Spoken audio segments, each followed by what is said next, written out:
अस्सलाम वालेकुम स्टूडेंट्स, उम्मीद आप खैर खैरियत से होंगे। बच्चों बिस्मिल्लाह पढ़ लें, दुरूद शरीफ पढ़ लें, फिर हम आगाज़ करते हैं। बिस्मिल्लाहिर्रहमानिर्रहीम। अल्लाहुम्मा सल्ली अला मुहम्मदिन व अला आलि मुहम्मदिन कमा सल्लैता अला इब्राहीम व अला आलि इब्राहीम इन्नका हमीदुम मजीद। अल्लाहुम्मा बारिक अला मुहम्मदिन व अला आलि मुहम्मदिन कमा बारकता अला इब्राहीम व अला आलि इब्राहीम इन्नका हमीदुम मजीद। रब्बि इश्रह ली सदरी व यस्सिर ली अमरी वहलुल उक़दतम मिन लिसानी यफ़क़हू क़ौली। रब्बि ज़िदनी इल्मा रब्बि यस्सिर व ला तुअस्सिर व तम्मिमिल खैर। अच्छा बच्चों, इन्वेंट्री मैनेजमेंट का आगाज़ करते हैं। इन्वेंट्री मैनेजमेंट में हमें कुछ डिसीजंस करने होते हैं with respect to buying of, with respect to purchase of raw material. तो रॉ मटेरियल परचेज करना होता है हमें, जिसके लिए कुछ खर्चे, कॉस्ट्स, उनका हमें पता होना चाहिए कि इन खर्चों में कौन कौन सी चीज़ आती है। तो ये 4 किस्म के खर्चे रिलेट करते हैं इससे। एक है परचेज कॉस्ट, जितने में हम ये मटेरियल परचेज कर रहे होंगे। रीऑर्डर कॉस्ट, ऑर्डरिंग कॉस्ट, ये वो कॉस्ट होगी जो हमने ऑर्डर प्लेस किया उससे लेकर हमारे पास स्टोर में माल आ गया। री ऑर्डर कॉस्ट या फिर कॉस्ट ऑफ ऑर्डरिंग, ये क्या है? ये आपने ऑर्डर किया, ऑर्डर करने के बाद आपके पास गाड़ी बनानी थी हमने, ये वैन आई, उल्टी साइड पे बन गई है, इस साइड पर इससे तो जाना था। ये वैन आई और आएगी हमारे स्टोर में, ये हमारी फैक्ट्री और ये हमारा स्टोर। ये माल लेकर आएगी, ऑर्डर किया हमने और ये माल लेकर आएगी यहाँ तक। तो ये ऑर्डर करने से लेके आपका माल रिसीव होने तक के जो खर्चे हैं, इसे हम ऑर्डरिंग कॉस्ट बोलेंगे। तो परचेज कॉस्ट के अंदर 2 चीज़ें आ जाती हैं आपकी। Purchase cost net of your trade discount और नॉन रिफंडेबल टैक्सेस ऐड हो जाएंगे। जो रीऑर्डर कॉस्ट है उसके अंदर हमने ऑर्डर करने के लिए टेलीफोन किए, हमने डॉक्यूमेंटेशंस वगैरह की, कोई आपकी परचेज डिपार्टमेंट के खर्चे हुए वो आएंगे, कोई हमने परचेज करने के लिए कोई ब्रोकर कमीशन दी, ट्रांजिट इंश्योरेंस, कोई रास्ते की इंश्योरेंस हुई, आपने ऑर्डर किया हुआ था जर्मनी से पाकिस्तान चीज़ आई तो रास्ते की insurance, transportation charges, courier charges, carriage inward charges, order placement की कॉस्ट। तो ये सारे खर्चे कौन से हैं? ये सारे खर्चे ऑर्डरिंग कॉस्ट में फॉल करेंगे। अच्छा जी, तो इसके अंदर कभी कभी मुख्तलिफ़ किस्म के खर्चे दे दिए जाते हैं जो स्टूडेंट गलत जगह पर ऐड अप कर देते हैं, जिसकी वजह से मार्क्स क्या हो जाते हैं? लूज़ हो जाते हैं, कट जाते हैं। नेक्स्ट है बेटा थोड़ी सी डिस्कशन हमारी ब्रोकर कमीशन की। और ब्रोकर कमीशन से पहले ये जो ऑर्डरिंग कॉस्ट है, ये सारी की सारी आपने पर ऑर्डर की लेनी है। वो तमाम कॉस्ट रेलेवेंट होंगी जो पर ऑर्डर होंगी, रेलेवेंट फॉर डिसीजन मेकिंग, कि आप कौन सी क्वांटिटी ऑर्डर करें। 5000 ऑर्डर करें, 10,000 करें, 15,000 करें, इकोनॉमिक ऑर्डर क्वांटिटी करें। तो रेलेवेंट फॉर डिसीजन मेकिंग हमारी ऑर्डरिंग कॉस्ट वो वाली होंगी जो पर ऑर्डर हैं। और अगर आपको ऑर्डरिंग कॉस्ट मिलती है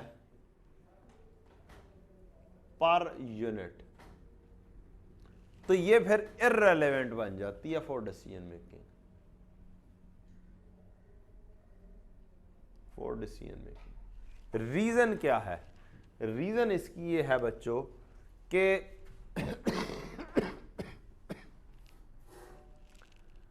इसकी रीज़न ये है कि जब आपकी एनुअल डिमांड होती है, एनुअल जो आपने चीज़ परचेज करनी है, वो क्वांटिटी तो सेम रहनी है, वो से 15,000 है। इससे जब मैं पर यूनिट कॉस्ट मल्टीप्लाई करूंगा तो वो ओवरऑल तमाम लेवल्स पर, तमाम लेवल्स की क्वांटिटी पर कि 5,000 मैंने चाहे क्वांटिटी ऑर्डर करूं, चाहे मैं क्वांटिटी 10,000 ऑर्डर करूं, अगर आपकी इधर भी 15,000 से चीज़ मल्टीप्लाई होकर आनी है, इधर भी सेम आनी है, तो फिर क्या हो जाती है, वो इररेलेवेंट हो जाती है, क्योंकि आपकी cost on annual basis same आ रही है। इसी वजह से ही हमारी जो परचेज कॉस्ट है, अगर कोई बल्क डिस्काउंट ना शामिल हो तो उसको भी हम इररेलेवेंट फॉर डिसीजन मेकिंग कहते हैं, क्योंकि वो भी दोनों लेवल्स पर क्या होती है, सेम होती है। अब इसी चीज़ को मद्देनज़र रखते हुए एक कॉस्ट है, ऑर्डरिंग कॉस्ट है, लेकिन वो है कमीशन। ब्रोकर की कमीशन अगर आपको मिल रही हो पर ट्रांजैक्शन, एक ट्रांजैक्शन मींस एक ऑर्डर बेस, एक दफ़ा आपकी एक ट्रक की कॉस्ट ऐसे कह लें, तो वो हो जाएगी आपकी रेलेवेंट, क्योंकि ऑर्डरिंग बेस्ड हो जाएगी। एक ट्रांजैक्शन मींस एक ऑर्डर आएगा, वो ट्रांजैक्शन और ऑर्डर एक ही चीज़ हो जाएगी। ब्रोकर कमीशन पर यूनिट, ये फिर इररेलेवेंट फॉर डिसीजन मेकिंग हो जाएगा। अच्छा जी, ब्रोकर कमीशन आपको मिल जाए परसेंटेज ऑफ परचेज प्राइस के ऊपर। तो इस केस में क्या होता है, इस केस में होता है कि आपको देखना होता है कि बल्क डिस्काउंट है या नहीं है। आप दो मुख्तलिफ लेवल्स का कंपैरिजन कर रहे होंगे। अगर तो इस सोच के तहत मेरी परचेज कॉस्ट रेलेवेंट हो रही है, तो उसकी बेस के ऊपर जोन सी भी चीज़ होगी अप्लाई हो रही होगी वो भी रेलेवेंट हो जाएगी। मसलन अगर मेरी परचेज कॉस्ट ही इररेलेवेंट है, परचेज प्राइस ही इररेलेवेंट है, तो परचेज प्राइस की बेस के ऊपर कमीशन भी क्या हो जाएगी, इररेलेवेंट हो जाएगी। अगर मेरी परचेज प्राइस ट्रिगर होकर रेलेवेंट हो गई, मींस एक लेवल के ऊपर बल्क डिस्काउंट है, दूसरे लेवल पे बल्क डिस्काउंट नहीं है, तो मेरी परचेज प्राइसिंग क्या हो रही है, डिफरेंट आ रही है। जब वो डिफरेंट हो जाएगी तो उसकी बेस के ऊपर ये ब्रोकर कमीशन जो है ये भी relevant for the decision making हो जाएगी, क्योंकि दोनों लेवल पर अब ये फर्क हो जाएगी। होल्डिंग कॉस्ट, होल्डिंग कॉस्ट क्या होती है, अब माल आपके पास पहुंच गया, अब इसको क्या करना है, रखना है, स्टोर करना है। तो यहां की जो खर्चे हैं स्टोर करने के, माल पहुंचने के बाद, ये खर्चे आपकी स्टोरेज कॉस्ट होगी।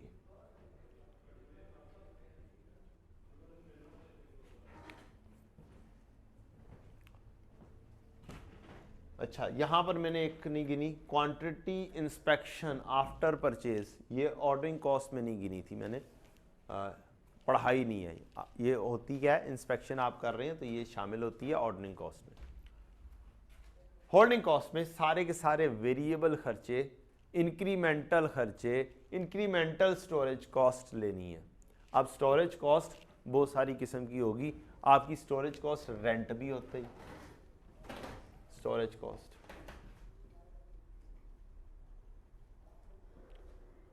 रेंट भी है आपका, स्टोरेज कॉस्ट इंश्योरेंस भी हो जाएगी,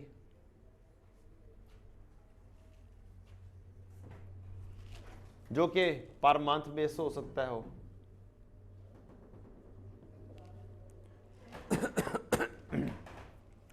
अगर ऐसा होगा जो फिक्स्ड रहना है, अब तमाम लेवल्स के ऊपर क्या है, फिक्स्ड है, तो ये क्या बन जाएगी, irrelevant cost, irrelevant for decision making. तो पर मंथ खर्चे, पर क्वार्टर खर्चे, ये इररेलेवेंट फॉर डिसीजन मेकिंग हो जाएंगे।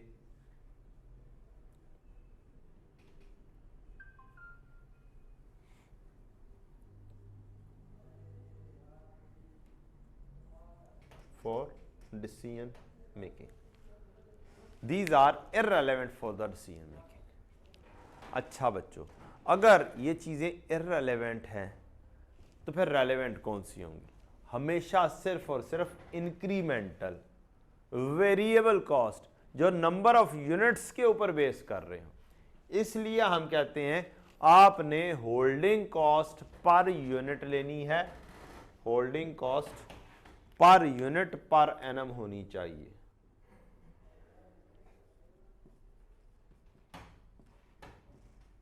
पर unit per annum, pupa, PUPA, पर यूनिट पर एनम। अगर आपको कोई पर यूनिट पर मंथ दिया है तो 12 से मल्टीप्लाई कर लें, पर यूनिट पर एनम हो जाएगी। अगर आपको कोई कॉस्ट पर यूनिट दी है और वो क्वार्टरली दिया है तो 4 से मल्टीप्लाई कर लें, पर एनम हो जाएगी। अगर हाफ ईयरली कोई दे दी है, 6 महीने की दे दी है, पर यूनिट है फॉर 6 मंथ्स, तो उसे 2 से मल्टीप्लाई करें, वो पर एनम हो जाएगी। तो इस चीज को आपने क्या रखना है, ख्याल रखना है।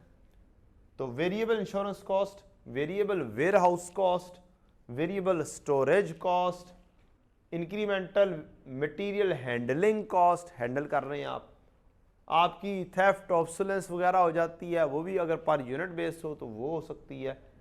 और सबसे इंपॉर्टेंट है आपकी अपॉर्चुनिटी कॉस्ट, जो आप पैसा इन्वेस्ट कर रहे हैं उसके ऊपर इंटरेस्ट लगना है। अगर, या फिर इसको इस तरीके से कह सकते हैं कि मैंने लोन लिया और लोन लेके मैं इन्वेंट्री खरीद रहा हूं और फिर उसे होल्ड कर रहा हूं, तो फिर ये क्या है, ये इंटरेस्ट पर यूनिट बेस के ऊपर आप निकाल लेंगे, क्योंकि ये बेस कर रहा होगा प्राइस के ऊपर, और प्राइस क्या होगी, पर यूनिट होगी। तो प्राइस, एक यूनिट की प्राइस के ऊपर आपने इन्वेस्टमेंट की है और उसके ऊपर जो इंटरेस्ट बनता है वो भी पर यूनिट पर एनम करने के बाद वो वाला लेना है हमने। नंबर 1, अब इसको दो अंदाज से सोचा जा सकता है। एक है अंदाज कि मैंने लोन लिया, लोन लेकर मैं इन्वेंट्री खरीद रहा हूं, तो मैंने लोन जो लिया है उसके ऊपर वो इन्वेंट्री से रिलेट कर रहा है, इसको मैं स्टोरेज कॉस्ट बोलूंगा। दूसरी चीज, अल्टरनेटिव सोचने का तरीकाकार ये हो सकता है कि मैंने इन्वेंट्री लोन लेके तो नहीं ली, लेकिन मैंने अपना पैसा इन्वेस्ट किया। क्या मैंने अपना पैसा इन्वेस्ट करके, क्या मैंने एक और जगह पर इन्वेस्टमेंट कर बैंक में पैसा रखवा के उससे इंटरेस्ट कमाने को फोरगो किया? यस, उसको फोरगो किया। तो इस वजह से आप इसको दोनों अंदाज से सोच सकते हैं। कम होगा, कम एक ही है कि आपने परचेज प्राइस के ऊपर इंटरेस्ट लेना है, और लेना है, पक्का लेना है। तो इसको वर्किंग कैपिटल भी बोलते हैं, फाइनेंस कॉस्ट भी बोलते हैं, कॉस्ट ऑफ कैपिटल भी बोलते हैं, रेट ऑफ रिटर्न भी बोलते हैं। तो ये सारी चीज़ें हैं। असल में आपने इंटरेस्ट कॉस्ट कैलकुलेट करनी है और वो होगी होल्डिंग कॉस्ट। अच्छा सर जी, अब एक और इम्पोर्टेंट बात, ये तो हो गई बातें कि आपने holding cost per unit per annum लेनी है, holding cost per unit per annum, variable, only incremental. इसी तरह से ऑर्डरिंग कॉस्ट की भी बात हो गई कि ये वेरिएबल बनेगा बेस करेगा, ऑर्डरिंग कॉस्ट बेस करेगी बेस्ड ऑन पर ऑर्डर, ये पर ऑर्डर बनेगी और इस लिहाज से ये वेरिएबल बनेगी जो सी पर ऑर्डर होगी। अब ये सारे के सारे वर्किंग में जाएंगे economic order quantity and decision making, कि मैं कौन से यूनिट्स लूँ, कितने यूनिट्स खरीदूँ, कितनी क्वांटिटी ऑर्डर करूँ, उसमें इस्तेमाल होगी। ऑन अदर हैंड, अगर मुझे कहा जाता है कि एनुअल होल्डिंग कॉस्ट मालूम कर दें, एनुअल या टोटल होल्डिंग कॉस्ट, या मुझे कहा जाता है, तो फिर चलें इसी की बात करते हैं, एनुअल होल्डिंग कॉस्ट, तो इसके अंदर आपकी फिक्स कॉस्ट भी शामिल होंगी, इसके अंदर वेरिएबल कॉस्ट भी शामिल होंगी, इसमें कोई और अदर आपको इंफॉर्मेशन दी जाती है होल्डिंग कॉस्ट की जो पर यूनिट बेस्ड हो, वो भी शामिल करेंगे, तो वो हर किस्म की होल्डिंग कॉस्ट शामिल होगी, वेरिएबल हो चाहे फिक्स्ड हो चाहे पर मंथ हो, वो वैसे फिक्स्ड के अंदर आ गई है लेकिन जस्ट बताने के लिए। ये क्या टोटल कॉस्ट, हम यहां पर गलती कर जाते हैं। इसके अलावा एनुअल ऑर्डरिंग कॉस्ट या टोटल ऑर्डरिंग कॉस्ट की बात की जाए,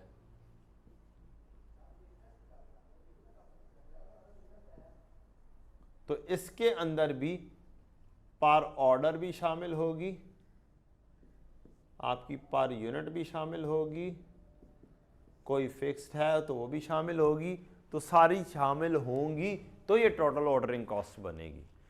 इसके ऊपर हमारे पास पास पेपर्स में भी कुछ हिंटिंग मौजूद है कि हमें कहा गया है टोटल ऑर्डरिंग कॉस्ट मालूम करो, और बच्चों ने क्या कर दिया, वो इसी को ही मल्टीप्लाई कर दिया जो उन्होंने पर यूनिट पर एनम बनाई हुई है, उसमें फिक्स कॉस्ट शामिल नहीं की।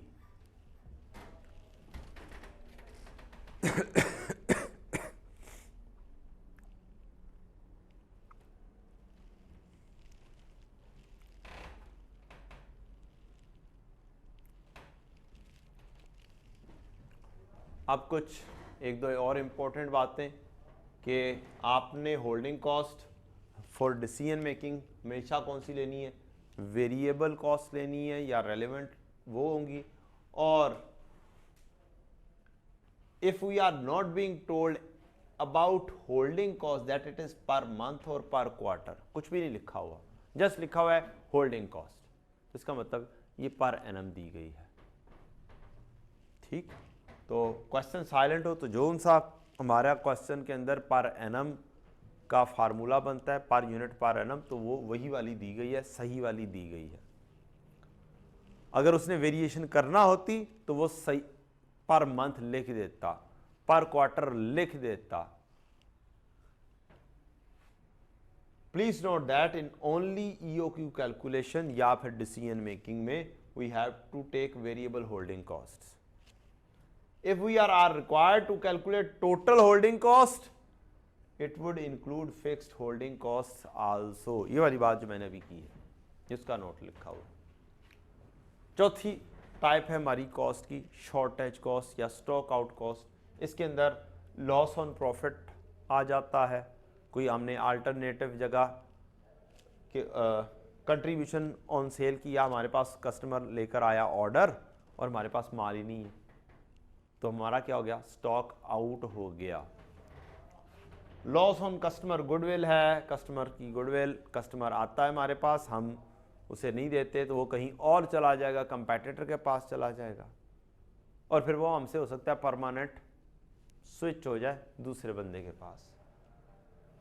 Cost due to production stoppage, अब माल ही नहीं है मेरे पास, मटेरियल नहीं है, मटेरियल नहीं है तो मैं प्रोडक्शन नहीं कर सकता, प्रोडक्शन नहीं कर सकता तो फिर आगे भी सेल भी रुक जाएगी, तो रिलेशन सारे का सारा हो जाएगा, तो ये हमारी shortage cost stock out cost कहलाएगी। आइडल टाइम है, वो वेले बैठ गए हैं, तो ये भी खर्चा हो रहा है, लेबर प्रोडक्शन नहीं हो रही।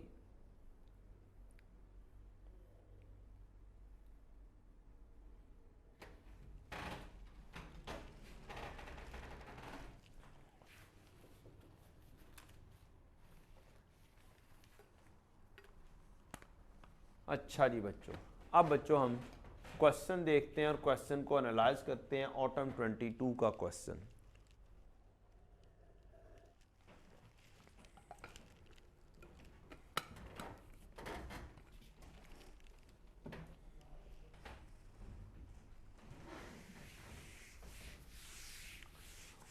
ऑटम 22 में बच्चों इस टॉपिक में से 2 क्वेश्चन पूछे गए हैं, एक भी नहीं 2 क्वेश्चन दे दिए गए। रूटीन के अंदर कभी पिछली हिस्ट्री में ऐसा नहीं हुआ कि एक ही टॉपिक में से 2 क्वेश्चन दे दिए जाएं, और इस दफ़ा ये चीज़ 2 दफ़ा हुई है। एक FOH के अंदर उसने 2 क्वेश्चन ऐड अप किए हैं और एक इकोनॉमिक ऑर्डर क्वांटिटी वाले चैप्टर में से 2 क्वेश्चन दिए गए हैं। तो इसका क्या मतलब हुआ, वो अब शॉर्ट क्वेश्चन उसने 50 मार्क्स के पूरे करने हैं तो वो पूरे कर लेगा। 30 से 40 मार्क्स का ये ग्रेड है। हमने CVP देख लिया है कि CVP को करना कैसे है, उठाना कैसे है। हमने कुछ डिसीजन मेकिंग के 2 क्वेश्चंस किए हैं जिसके अंदर शट डाउन का क्वेश्चन भी कर लिया हमने। एक ऑटम 22 का मेक और बाय डिसीजन का क्वेश्चन आया और अपने स्टाइल के अंदर किया और वो बहुत ही आसान अंदाज में वो भी सॉल्व हो गया। अब अगली अटेम्प्ट में क्या पॉसिबिलिटी हो सकती है। एक पक्की बात है, डिसीजन मेकिंग के 3-4 किस्म की स्टाइल में से वो एक क्वेश्चन तो वो लेगा ही लेगा। 30 मार्क्स पूरे करने एट मिनिमम। कैसे पूरे करेगा, 15-17 मार्क्स यहाँ से ले लेगा डिसीजन मेकिंग। वैसे तो 2 क्वेश्चन भी यहाँ से डिसीजन मेकिंग में से ही बना सकता है, बनाना चाहे तो ये 20 मार्क्स की उसके पास ऑप्शन मौजूद है, लेकिन आई डोंट थिंक सो वो ऐसा तजर्बा करेगा। उसके पास 3 टॉपिक्स हैं, 3 टॉपिक्स में से अगर 15-17 मार्क्स का वो यहाँ से पूछ लेता है डिसीजन मेकिंग में से, यहाँ से उसने पूछ तो लिया है, 18 मार्क्स का पूछा है इस ऑटम 22 में, तो 18 मार्क्स तो नहीं, मेरा नहीं ख्याल कि आप वो पूछेगा। 10-11 मार्क्स का यहाँ से भी CVP में से भी पूछा हुआ है, तो इसका मतलब 10 जमा 14 15 मार्क्स जमा 18 मार्क्स उसने इस तरीके से बनाए हैं और वो तकरीबन 40 के ऊपर गया है। स्टिल ये सिनेरियो होने के चांसेस हैं। इससे पिछले ग्रेड पे बहुत हैवी ड्यूटी उसने काम किया। ऑटम 22 में उसने 2 बड़े क्वेश्चंस आपको सेकंड ग्रेड में से बनाकर दिए। ऑटम 22 में प्रोसेस कॉस्टिंग में से भी बड़ा क्वेश्चन हैवी बनाया और वेरिएंस में से भी बड़ा क्वेश्चन हैवी बनाया, और तीसरा क्वेश्चन डिसीजन मेकिंग में से बड़ा बनाया, लेकिन हर दफ़ा नहीं करेगा। आई डोंट थिंक सो कि वो इस दफ़ा दोनों क्वेश्चंस बड़े पूछ ले। 20 से 30 मार्क्स पूछ ले तो हैं ही उसने, तो कोई एक टॉपिक चूज़ करेगा व्हाट्सएवर इट इज़, दूसरे को शॉर्ट में ले जाएगा, और तीसरे ग्रेड में से तो उसने इस दफ़ा कोई ख़ास पूछा भी नहीं है। मीन्स उसने अपने 30-35 मार्क्स पूरे तो किए हैं, 35 मार्क्स मिनिमम पूरे तो किए हैं उसने, लेकिन उसने बड़ा क्वेश्चन दे के नहीं किए, शॉर्ट क्वेश्चन रख के किए समहाउ। अब हम देखते हैं इन्वेंट्री मैनेजमेंट में ये वाला क्वेश्चन क्या कहता है। Briefly explain meaning of lead time and stock out cost theory.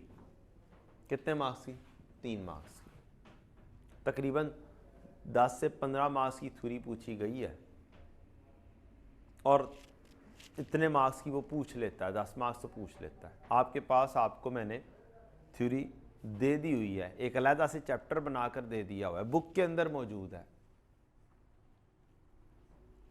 खुदारा चीज़ें कर लें, 10 से 15 मार्क्स थ्योरी के आराम से सॉल्व हो जाते हैं। 3 जमा 5 18 मार्क्स का क्वेश्चन है, तो ये तो प्योर थ्योरी हो गया। आगे बढ़ते हैं। Compute the following with brief explanation of why it is necessary for SL to maintain these levels of inventories. कौन कौन सा काम किया, रीऑर्डर लेवल है, maximum inventory level, safety stock. Saturn Limited imports raw material for manufacture of its product. Following data relating to M1 has been extracted from SL's latest record. Maximum usage, minimum usage, average consumption in a month, maximum lead time, minimum lead time. तो reorder level है। अब इसका मतलब है reorder level दे दिया और uncertainty दे दी है, नहीं पता कौन सा एग्जैक्ट नहीं पता। तो रीऑर्डर लेवल के अंदर हमारे पास एक समरी है फार्मूलाज की, ये आपने क्या करनी है, थोड़ी सी याद कर लें। ये प्रोबेबिलिटीज़ वगैरह से रिलेटेड फार्मूलाज अनसर्टेनिटी में, और जब प्रोबेबिलिटीज़ नहीं आती तो ये वाले formulas. Purchase cost, demand, annual demand into purchase price, ये तमाम लेवल्स पे सेम ही होगी। Total ordering cost, ordering cost into number of order, C O D over Q. C O है per order, O small, D annual demand, Q quantity. D over Q होता है क्या बोला, नंबर ऑफ ऑर्डर्स, और ये उसका short version C O D over Q. Holding cost C H Q over two, holding cost per unit per annum into average stock. ये change हो जाता है जब अनसर्टेनिटी आती है, तो फिर हमारे पास सेफ्टी स्टॉक भी आ जाता है। तो सेफ्टी स्टॉक एवरेज इन्वेंट्री के अंदर हमने ऐड करना होता है। तो ये दोनों चीजें यहां पर सेम रहेंगी। Holding cost of safety stock ये इधर आ जाएगी। जब प्रोबेबिलिटीज आती हैं तब ये ट्रिगर हो जाती है कि हमें बैलेंस करना होता है holding cost of safety stock और कॉस्ट ऑफ स्टॉक आउट में। इसकी बात हम बाद में करेंगे इंशाल्लाह। एक क्वेश्चन करेंगे प्रोबेबिलिटी वाला, उसके साथ करेंगे इंशाल्लाह। आपकी average inventory Q over two, आपकी एवरेज इन्वेंट्री में सेफ्टी स्टॉक भी आ जाता है जब अनसर्टेनिटी आती है। आपका रीऑर्डर लेवल, जो सा भी यूजेज हो, अब सर्टेनिटी है, यूजेज भी सर्टन है, लीड टाइम भी सर्टन है, तो जो सा भी दिया होगा उन दोनों को मल्टीप्लाई कर देंगे। ऑन अदर हैंड जब अनसर्टेनिटी आती है तो तब reorder level maximum usage into maximum lead time होगा, जब प्रोबेबिलिटीज वगैरह नहीं लग रही होंगी तो। और अगर प्रोबेबिलिटीज वगैरह लग रही होंगी तो ये maximum usages maximum lead time नहीं होगा, फिर ये एवरेज के ऊपर चला जाएगा। अच्छा, मिनिमम लेवल का है, ये सेफ्टी स्टॉक वाला लेवल है मिनिमम यूजेज। ये एक अंदाज में रीऑर्डर लेवल में से average usage into average lead time minus करते हैं तो आता है, या फिर वही maximum usage into maximum lead time minus average usage into average lead time, या रीऑर्डर लेवल माइनस कर देते हैं तो ये सेफ्टी स्टॉक वर्कआउट आएगा। इसी फार्मूले से दोनों चीजें वर्कआउट होंगी, आपस में चेंज हो जाता है। मैक्सिमम लेवल ऑफ इन्वेंट्री कैसे होती है? अब मैक्सिमम लेवल ऑफ इन्वेंट्री थोड़ा इस तरीके से समझें। होता क्या है बच्चों, आपके पास एक क्वांटिटी आती है, आप यूज करना शुरू करते हैं, आपका रीऑर्डर लेवल आ जाता है। अब आपकी यूजेज बिल्कुल ठीक है, एक जैसी है, तो आप बिल्कुल सीधा सीधा स्मूथ आ जाते हैं, फिर क्वांटिटी आ जाती है, फिर ऐसे चलते रहते हैं। यह अनसर्टनिटी नहीं है इसके अंदर। जब अनसर्टनिटी आ जाती है बेटा, तो फिर क्या होता है, आपने क्वांटिटी ऑर्डर की है, क्वांटिटी ऑर्डर की, आप रीऑर्डर लेवल पर पहुंचे। जब आपने रीऑर्डर लेवल पहुंचे, आपने क्वांटिटी ऑर्डर की। अब आपने थोड़ा सा ही यूज किया था, minimum usage in minimum lead time आपने यूजेज किया, तो आपके पास क्वांटिटी आ गई। Minimum level minimum usage in minimum lead time, तो आपके पास क्वांटिटी आ गई। अब ये एक लेवल पर पहुंच गई है, ये है मैक्सिमम इन्वेंट्री का लेवल। तो फार्मूला क्या बना, आप रीऑर्डर पे थे, आपने इसमें से minimum usage in minimum lead time किया, minimum usage into minimum lead time, और फिर आपके पास एक क्वांटिटी आ गई जो आपने ऑर्डर करनी है, प्लस क्वांटिटी। तो ये आपका फार्मूला हो गया। इसको रीअरेंज कर लें, क्राइम ये करवाया जाता है, और हम याद ये करवा लेते हैं, रीऑर्डर लेवल में प्लस का दो inventory minus minimum usage into minimum lead time. उसका कॉन्सेप्ट ये है, कॉन्सेप्ट याद रह सकता है, फार्मूला भूल सकता है। ज़्यादा चांसेस यही होते हैं कि कॉन्सेप्ट आपको चीज़ याद रह जाती है, फार्मूलाज भूल जाते हैं, क्योंकि फार्मूला रट्टा बेस्ड होते हैं। तो कॉन्सेप्ट थोड़ा सा समझ लें, अगर पहले से आता है तो रिफ्रेश हो गया, अगर नहीं आता तो समझ लो, टेंशन किस बात की है। अच्छा, तो ये मैक्सिमम लेवल है। मिनिमम लेवल हमारा सेफ्टी स्टॉक, कि यहाँ पर आपने एक सेफ्टी स्टॉक मेंटेन कर रखा है। ये आपका मिनिमम लेवल, आपको इतना मेंटेन कर कर ही रखना है जब अनसर्टेनिटी हो, ताकि आप स्टॉक आउट ना हो जाएं। इकोनॉमिक ऑर्डर क्वांटिटी, ये इसकी कंडीशंस हैं कि हम ये कहते हैं कि कोई भी चेंज नहीं आ रही, हम बिल्कुल स्मूथ चल रहे हैं, ये assumptions हैं। तो हम बिल्कुल स्मूथ, कोई आपका अनसर्टेनिटी नहीं है, कोई कुछ नहीं है, नॉर्मली उसके अंदर किया जाता है। इसका ये मतलब नहीं है कि क्वेश्चन के अंदर थोड़ी बहुत अनसर्टेनिटी भी दे दी और आपको कहा ईओक्यू मालूम करो, सेफ्टी स्टॉक भी लिखा हुआ है क्वेश्चन में और कहा कि ईओक्यू मालूम करो, तो आपने ईओक्यू मालूम नहीं करना। ईओक्यू फिर भी मालूम हो जाएगा, इकोनॉमिक ऑर्डर क्वांटिटी फिर भी मालूम करेंगे। कैसे करेंगे देख लेंगे इंशाल्लाह। एट ईओक्यू लेवल आपकी होल्डिंग कॉस्ट बराबर होती है ऑर्डरिंग कॉस्ट के, तो उसका फार्मूले को शॉर्ट कर दे, CH/Q/2 को Q की जगह EOQ लिख ले, इज इक्वल टू COD/Q के अंदर भी आप फाइंड कर लें। इस फार्मूले के ज़रिए भी कई दफ़ा हमें चीज़ें क्या करनी होती हैं, हम कैलकुलेट कर लेते हैं, निकाल लेते हैं।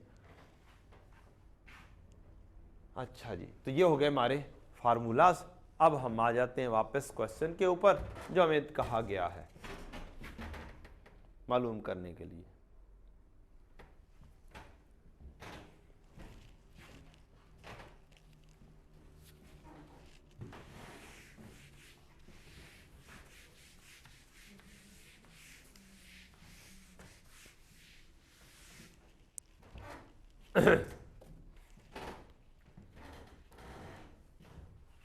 आपको पहली रिक्वायरमेंट कही गई कि रीऑर्डर लेवल मालूम कर दो। आपने कहा अच्छा रीऑर्डर लेवल का है इसने, मेरा maximum usage into maximum lead time होगा। फार्मूला लिखें पहले।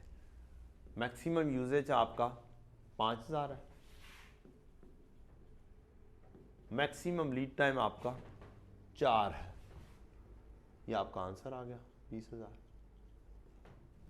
फिर दूसरी रिक्वायरमेंट मैक्सिमम इन्वेंट्री लेवल, बाद में करो, पहले सेफ्टी स्टॉक निकाल लो, क्योंकि सेफ्टी स्टॉक का इससे अक्सर लिंक होता है और अक्सर औकात आप निकालते होते हैं। तो safety stock reorder level minus average usage into average lead time. तो रीऑर्डर लेवल हमने 20,000 मालूम कर लिया, minus average usage, average usage 3750। Average lead time find करने लगे, लिखने लगे, तो आपने कहा वो तो है ही नहीं, तो क्या मसला है? कोई मसला नहीं, मैक्सिमम और मिनिमम मौजूद है। 4 मैक्सिमम, मिनिमम 2 डिवाइड बाय 2 करेंगे, ये एवरेज लीड टाइम हो जाएगा 3। ये भी आंसर आ गया। तीसरी चीज मैक्सिमम इन्वेंट्री लेवल, अभी थोड़ी देर पहले बनवाया आपसे, तो मैक्सिमम इन्वेंट्री का level is equal to reorder level minus minimum usage into minimum lead time plus quantity. अब आपने फार्मूला लिखा रीऑर्डर लेवल, आपने रीऑर्डर लेवल मालूम किया 20,000 है, ये ऊपर मालूम किया हुआ है 20,000 minus minimum usage minimum lead time, minimum usage 3,000 और minimum lead time 2। 3,000 into 2 plus quantity. Quantity अब आपने देखना शुरू किया, यार क्वांटिटी क्वेश्चन के अंदर कहीं पे मौजूद है, पता चला कितने भी नहीं है। आपने कहा अच्छा ईओक्यू मालूम कर लेते हैं, आपने कहा ईओक्यू फार्मूला लिखो। फिर आपने आओ देखा ना था, ईओक्यू का फार्मूला लिखा 2COD/CH। तो आपको ना डिमांड मिली, ना ऑर्डरिंग कॉस्ट मिली, ना होल्डिंग कॉस्ट मिली, कुछ भी ना मिली। आपने कहा शायद फार्मूला ही मैं गलत लिख गया हूँ। फार्मूला गलत नहीं लिखा आपने, ये क्वांटिटी है ही नहीं क्वेश्चन में। इसका तरीकाकार अज्यूम कर लो या फिर छोड़ दो, और लिख दो कि क्वांटिटी है ही नहीं, मैं मालूम ही नहीं कर सकता। बी कॉन्फिडेंट ना। अच्छा, साथ क्या क्या है? With brief explanation of why it is necessary for SL to maintain these level of inventories. आप ये वाले जो लेवल्स मालूम किए हैं, reorder level, safety stock level और मैक्सिमम इन्वेंटरी लेवल, ये क्यों मेंटेन करते हैं? तो सेफ्टी स्टॉक आप इसलिए मेंटेन करते हैं कि आपको कोई आप डाउन जा रहे होते हैं और आप इस हद तक ना यूज कर जाए कि आप आउट ऑफ स्टॉक हो जाए, इसलिए मेंटेन करते हैं। रीऑर्डर लेवल भी इसलिए मेंटेन करते हैं कि जब आप एक दफा ऑर्डर करें तो आपके ज़हन में अब होता है कि यार मुझे कितने अरसे बाद लीड टाइम के अंदर चीज़ें मिल जाएंगी और मैं कितनी ऑर्डर क्वांटिटी कर रहा हूं, ताकि आपको विद इन ड्यू टाइम चीज़ मिल जाए और आप स्टॉक आउट ना हो जाए। इसलिए एक लेवल मेंटेन करते हैं।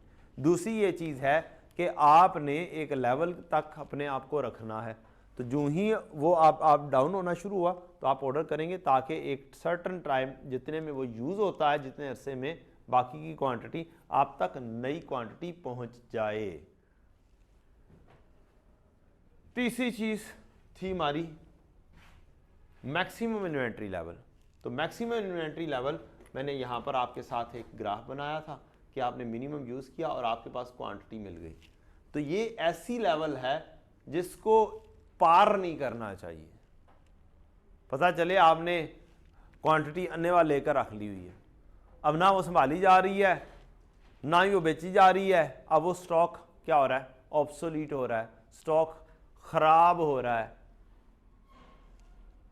आउट ऑफ डेट हो रहा है, एक्सपायर हो रहा है, तो क्या हो जाएगा? नुकसान हो जाएगा। तो इस वजह से नुकसान से बचने के लिए अब एक इस लेवल से भी ऊपर ना भाग जाओ।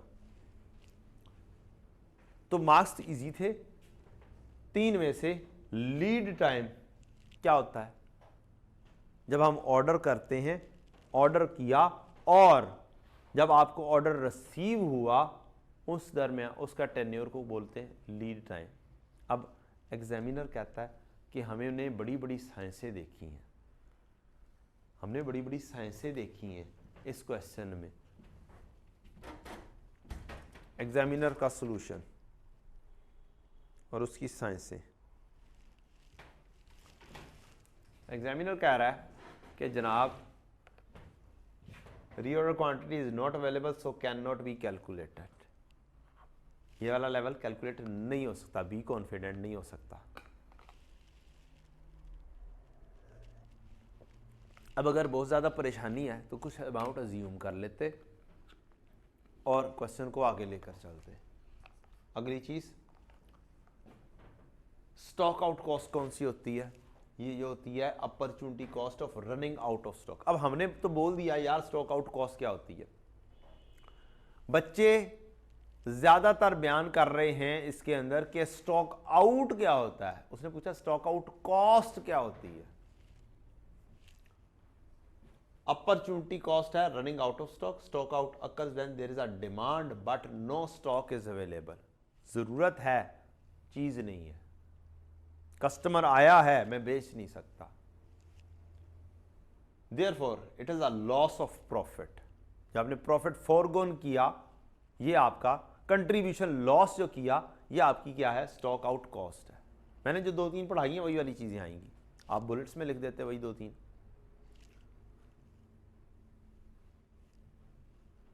It is also loss of customer goodwill as a customer may move to the product of competitor.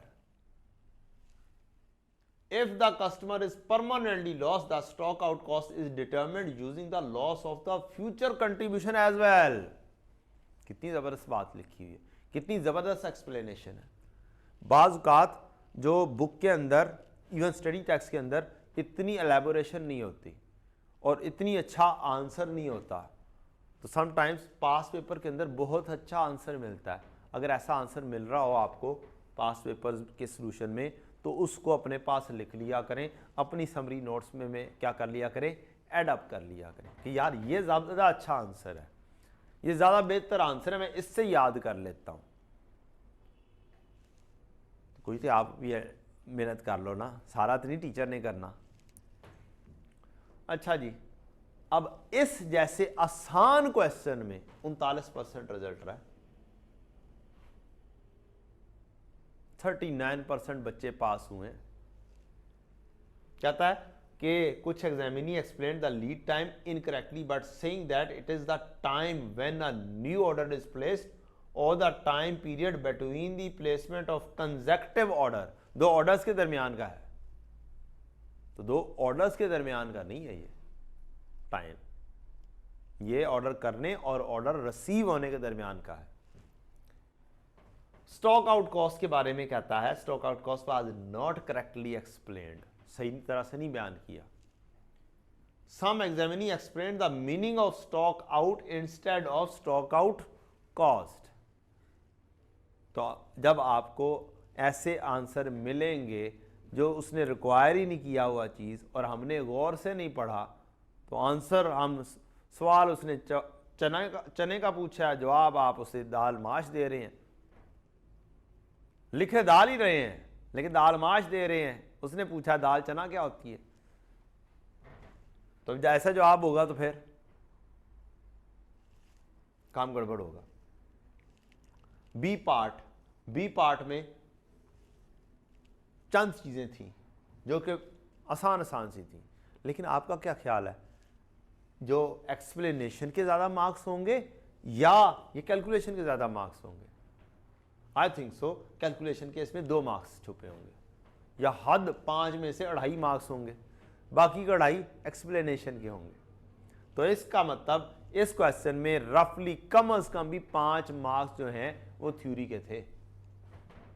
तो ये एक्सप्लेनेशन करना भी तो वही चीज़ ही है ना, कि क्यों मेंटेन किया जाता है, रीऑर्डर लेवल मेंटेन किया जाता है ताकि आप inventory level does not fall below the minimum inventory level in order to avoid stock out cost.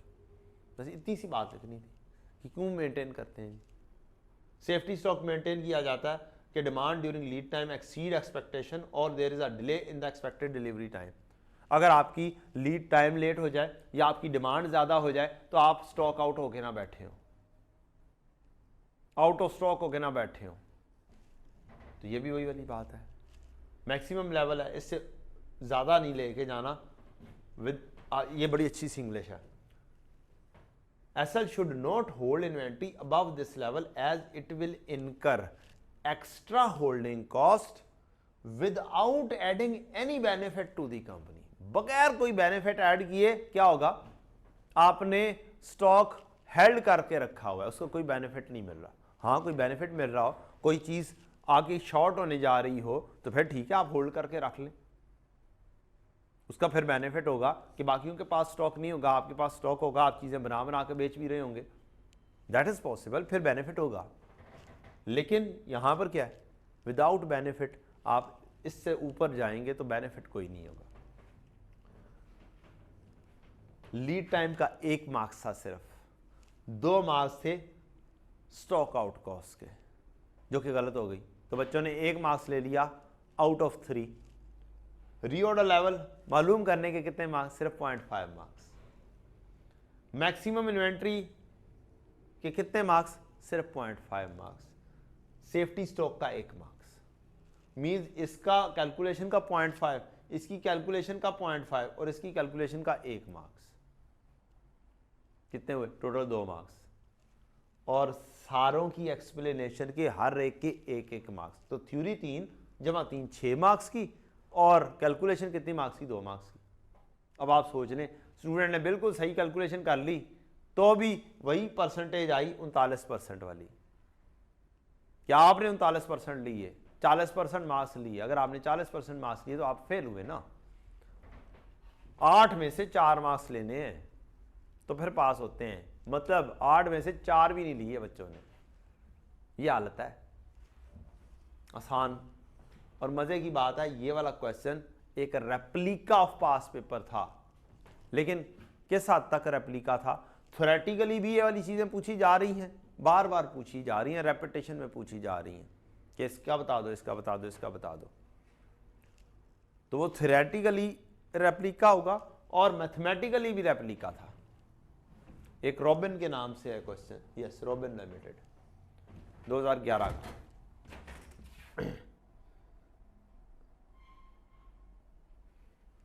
एक और क्वेश्चन आया, इसकी ज़रा हालत अच्छी थी, इसमें अच्छे बच्चों ने अच्छा परफॉर्म किया है।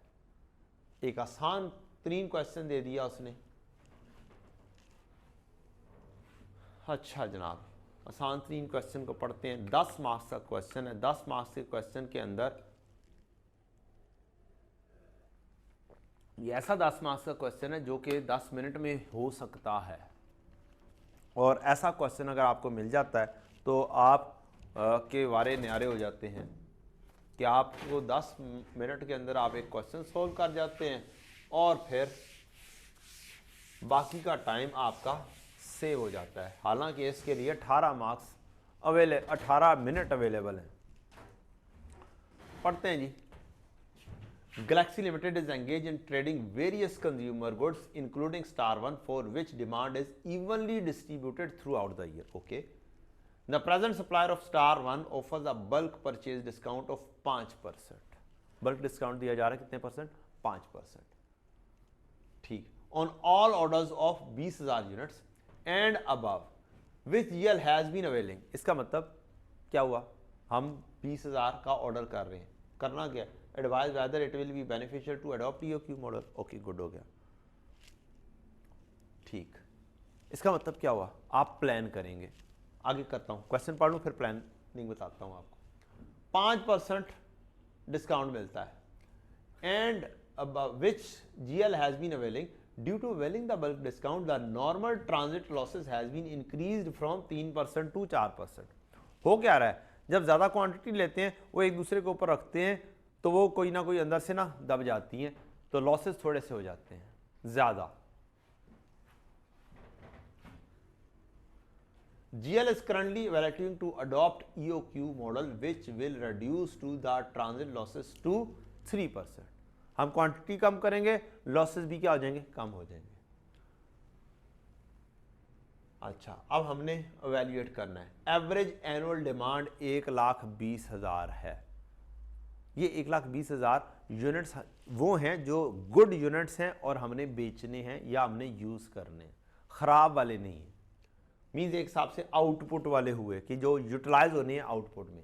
Safety stock 1200, per unit purchase cost 250, ordering cost per order 50,000, average annual holding cost per unit 100 रुपया। Advise whether GL beneficial to adopt EOQ और नॉट। अब इसका प्लानिंग ये हो जाएगी कि आप क्या करें, अपने पेज के ऊपर 2 कॉलम बनाएं। एक होगा EOQ की क्वांटिटी और दूसरा होगा 20,000 की क्वांटिटी। 3 किस्म के खर्चे आते हैं मेजरली। एक होती है परचेज कॉस्ट, उसका फार्मूला लिखें, एनुअल डिमांड इनटू प्राइस। फिर total ordering cost, formula COD/Q। तीसरा टोटल होल्डिंग कॉस्ट CHQ/2, लेकिन सेफ्टी स्टॉक है प्लस सेफ्टी स्टॉक कर देंगे, एवरेज स्टॉक ये बन जाएगा। प्लानिंग तैयार है। अच्छा, अब फिर सबसे पहला काम, इकोनॉमिक ऑर्डर क्वांटिटी फाइंड करें। 2COD/CH फार्मूला लिखा गया। क्वेश्चन के अंदर रेडीली 2 तो अवेलेबल है। अब एक एक करके चीजें पिक करके, ordering cost per order, ordering cost per order 50,000, एक चीज मिल गई जी, इनटू 50,000 इनटू डिमांड। यहां पे बच्चों ने गलती की होगी, डिमांड उठा के चुप करके 1,20,000 लिख दिया होगा। डिमांड नहीं है, असल में हमें परचेजिंग कितनी करनी है हमें वो देखना है। क्या करनी है? परचेजिंग कितनी करनी है। तो परचेज आपकी बेटा जी होती है sale plus closing stock minus opening stock. Sale quantity या इशू क्वांटिटी। अब क्वेश्चन के अंदर ना क्लोजिंग स्टॉक है ना ओपनिंग स्टॉक है, इट मींस वो बराबर हैं और सेफ्टी स्टॉक के बराबर होंगे। कब मिनिमम लेवल है ना सेफ्टी स्टॉक, इसके बराबर होंगे। अगर ये भी सेफ्टी स्टॉक के बराबर है, ये भी सेफ्टी स्टॉक के बराबर है। इसका मतलब मुझे 1,20,000 क्वांटिटी की फिनिश में ज़रूरत है। अब यहाँ पे दरमियान में लॉसेस हैं मुख्तलिफ चीज़ों से मुख्तलिफ अंदाज में ये काम हो सकता है। अच्छा, अब एक अंदाज है कि आप कहें कि जनाब after decrease is equal to 1,20,000 unit losses होने के बाद के बनते हैं, और आपको लॉसेज होने से पहले खरीदोगे तो ये यूज होगा ना, ये यूज किया जा सकता है। 1 माइनस रेट ऑफ, तो बिफोर वाले आपको चाहिए 1 माइनस 0.03, 3% लॉसेज होंगे।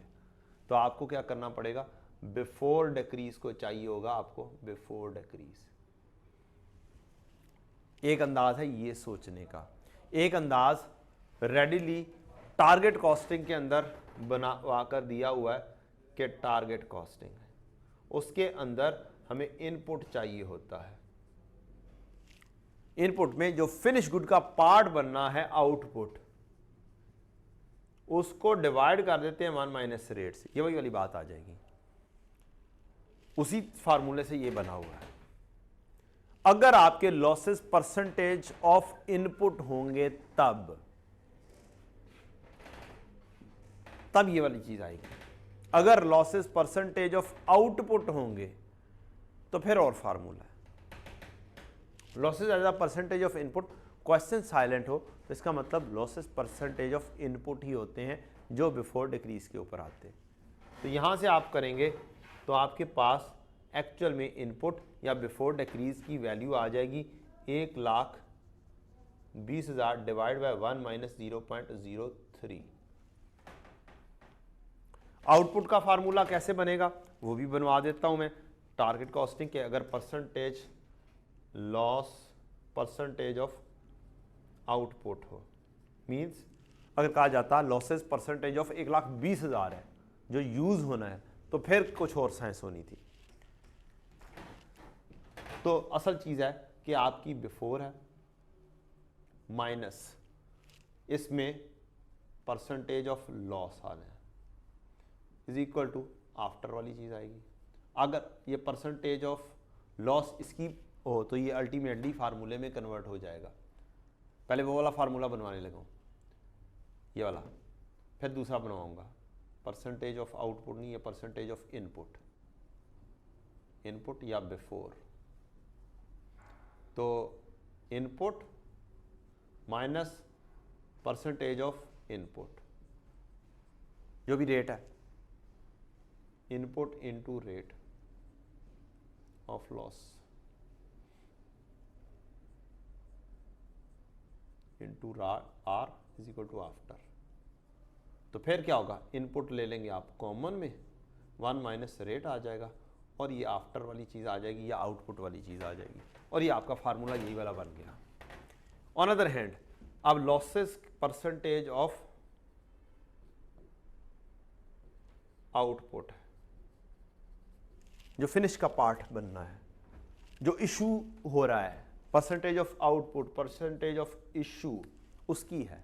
तो फिर बेस वही है कि इनपुट होगी माइनस परसेंटेज इनटू इशू, ये बनेगा इज इक्वल टू इशू आएगा, before minus losses is equal to after. अब ये फिर दूसरी साइड पर चला जाएगा, उधर जाके जमा हो जाएगा। तो आपकी इनपुट जो आपको चाहिए होती है वो इशू प्लस इशू की परसेंटेज। तो फिर ये फार्मूला बन जाएगा जो आपने इशू किया इनटू 1 प्लस रेट। कहां पे मल्टीप्लाई करना है, कहां पे डिवाइड करना है, फार्मूले के ऊपर आ जाओगे, जिंदगी सुकून में रहेगी। नहीं तो जहां पर बच्चे करते हैं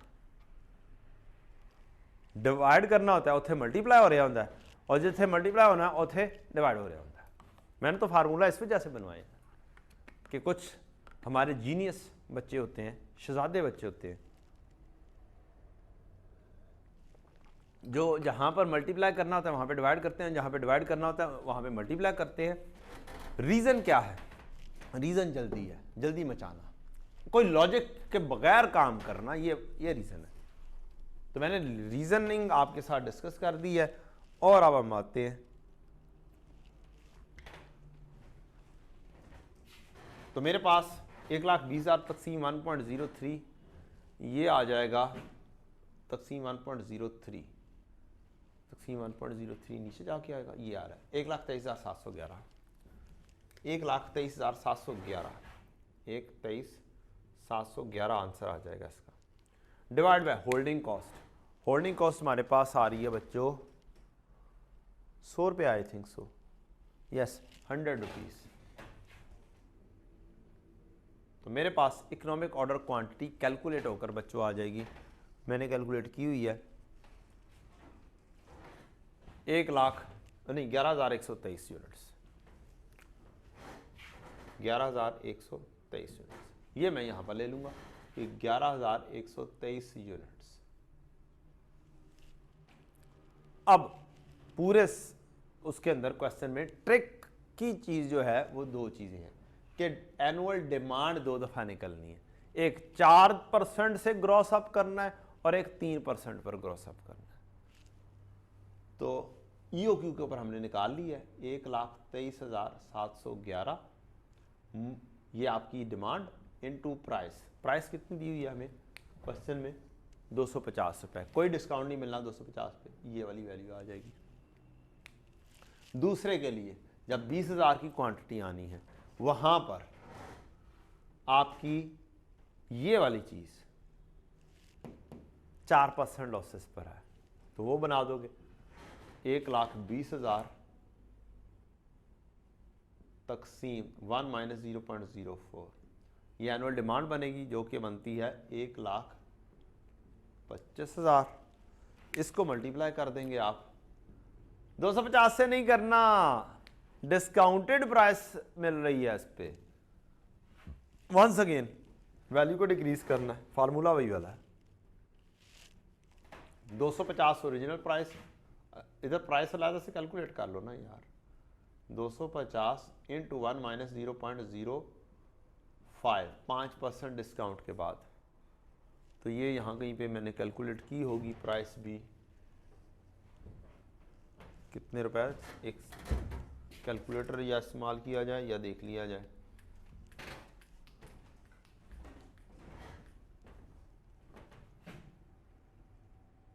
$237.5 बनती है, 237.5। तो ये तरीकाकार होगा। यहां पर टेक्निकलिटी थी क्वेश्चन में कि आपने एनुअल डिमांड दोनों की डिफरेंट लेकर जज करनी है। 30.9 मिलियन, 30.9 मिलियन और 29.69 मिलियन, ये आपकी मिलियंस में आंसर आ गया। अब आगे बढ़ना है। ऑर्डरिंग कॉस्ट, क्वेश्चन के अंदर ऑर्डरिंग कॉस्ट हमें 50,000 दी हुई है, हमने यहाँ पर लिखी हुई है 50,000। अब दोनों में एनुअल डिमांड डिफरेंट है, एक में एनुअल डिमांड 1,23,711 है, डिवाइड बाय क्वांटिटी 11,123 है। दूसरे के अंदर ऑर्डरिंग कॉस्ट 50,000 ही है, मल्टीप्लाई बाय डिमांड 1,25,000 यूनिट्स है और क्वांटिटी आपकी 20,000 है। फार्मूला लिखोगे तो चीजें होंगी, नहीं फार्मूला लिखोगे चीजें लाना मुश्किल काम है। आंसर आ जाएगा 0.55 और 0.55 एंड 0.313 मिलियन। होल्डिंग कॉस्ट 100 रुपया दिया हुआ है, क्वांटिटी हमारे पास एक के अंदर 11,123 है, तकसीम 2, सेफ्टी स्टॉक क्वेश्चन में दिया हुआ है 1200 और दूसरे लेवल में 100 है, 20,000 की क्वांटिटी है, डिवाइड बाय 2 है, प्लस 1200। तो आंसर आपका आ जाएगा 0.676 मिलियन और 1.12 मिलियन। टोटल करेंगे तो आपकी ईओक्यू का टोटल आएगा 32.16 मिलियन और इसका आएगा 31.12 मिलियन। होगा क्या? होगा ये कि इसकी कॉस्ट कम है, लिहाजा हमें बल्क डिस्काउंट ही लेते रहना चाहिए है। ये हमारा एक इजी क्वेश्चन था जिसमें बहुत अच्छे परसेंटेज रही, बच्चे बहुत अच्छा पास हुए, मींस रफली कोई 70% बच्चा पास हुआ, मींस 70% बच्चा 5 मार्क्स से ऊपर गया। स्टिल इस आसान क्वेश्चन में 30% बच्चा ऐसा है जो 5 मार्क्स से ऊपर नहीं गया। तो फिर कहते हैं मुझे क्यों निकाला, है ना?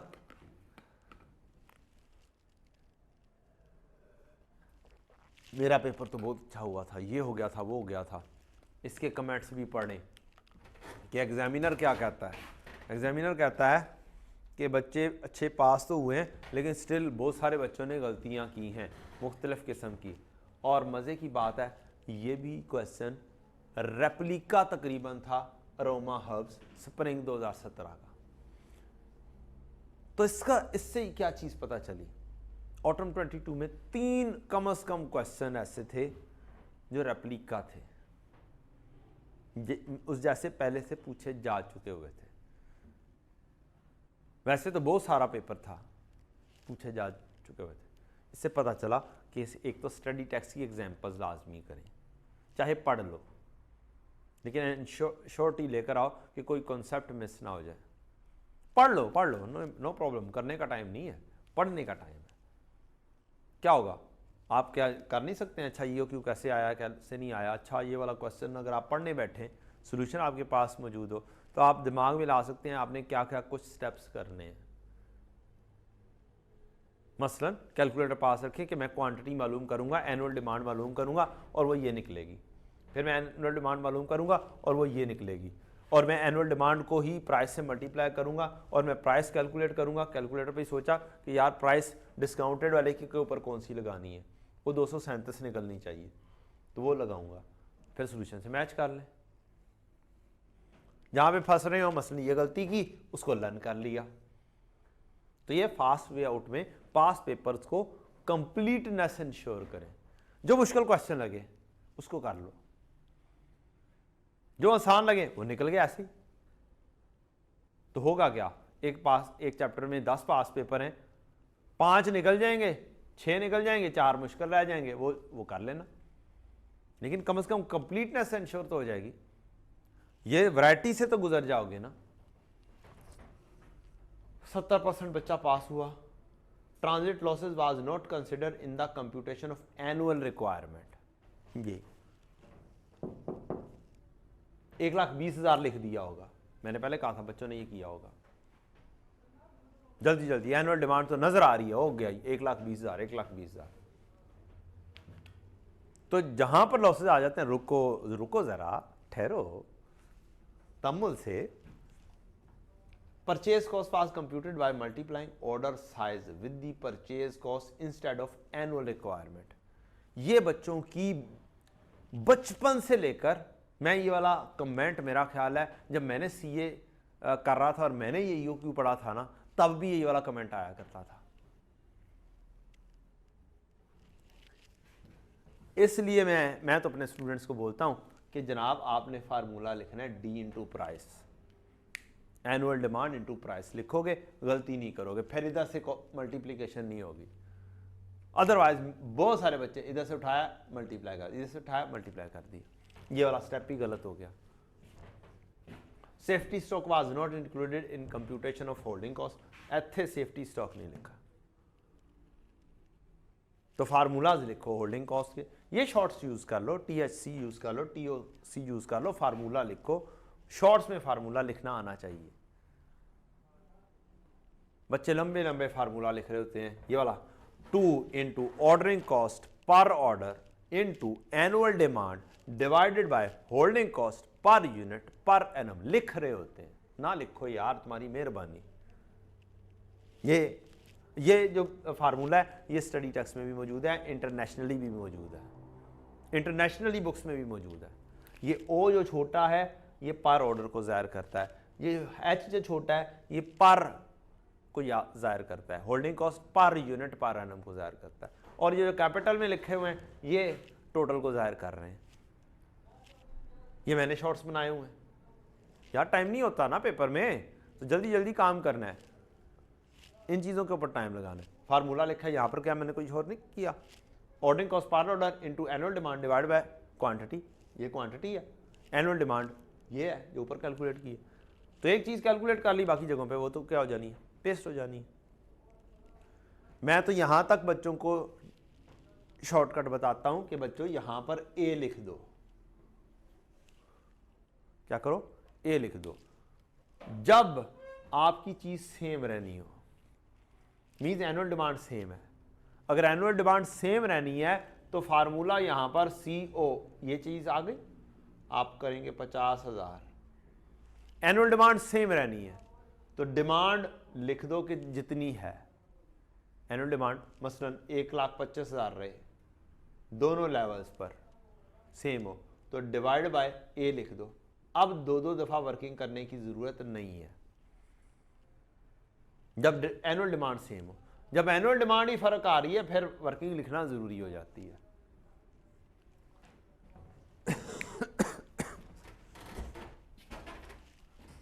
तो ये हो गया हमारा क्वेश्चन। अब हम लेते हैं नमाज की ब्रेक, और नमाज की ब्रेक के बाद हम प्रोबेबिलिटीज़ वाला एरिया करते हैं। एक क्वेश्चन मैं अपने अंदाज में आपको करवाऊंगा, कुछ लॉजिक्स बताऊंगा, कुछ फार्मूला याद करने का ट्रिक बताऊंगा, और इंशाल्लाह फिर हम कंक्लूड कर देंगे एक क्वेश्चन परफॉर्म करके। जी बच्चों अब एक ये आप लोगों ने किया ही होगा क्वेश्चन, एक ये वाला क्वेश्चन है पास पेपर में प्रोबेबिलिटी से रिलेटेड, और एक और स्प्रिंग 21 में या स्प्रिंग 22 में है, एक मिनट बच्चों, स्प्रिंग 22 का नाइजीरिया लिमिटेड। ये दो क्वेश्चंस आपको पास पेपर में मिलते हैं, बाकी आप लोगों ने खुद प्रैक्टिस भी की होगी। जिसने मुझसे पढ़ा हुआ है वो उसको मैंने भी अच्छे खासे क्वेश्चन 3-4 क्वेश्चंस करवाए हुए हैं, और जिन्होंने मुझसे नहीं पढ़ा उन्होंने भी किए होंगे। अब ये वाला क्वेश्चन, डील कैसे करना है पेपर में, कैसे हम फास्ट वे आउट में कर सकते हैं, इस तरह का क्वेश्चन, और कॉन्सेप्ट बिहाइंड दैट क्या है। कॉन्सेप्ट तो बच्चों इसमें यह है कि आपके पास लीड टाइम क्या है, या तो लीड टाइम अनसर्टन है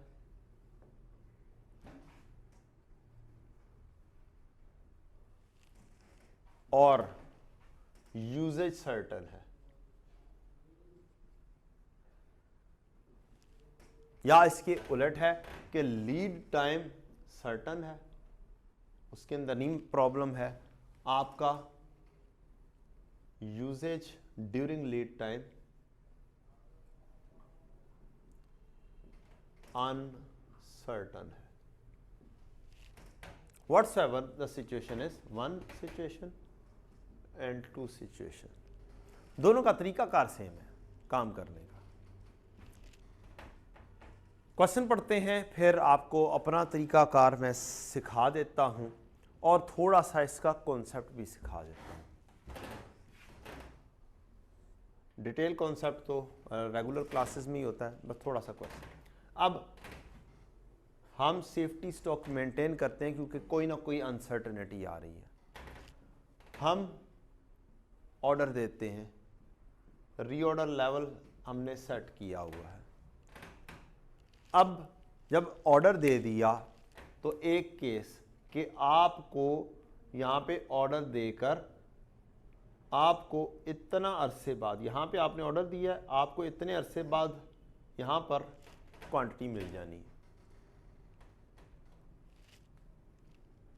ये कह लें 0.5 डेज़ हैं और ये 15 डेज़ हैं, तो लीड टाइम आपका 10 दिन का है।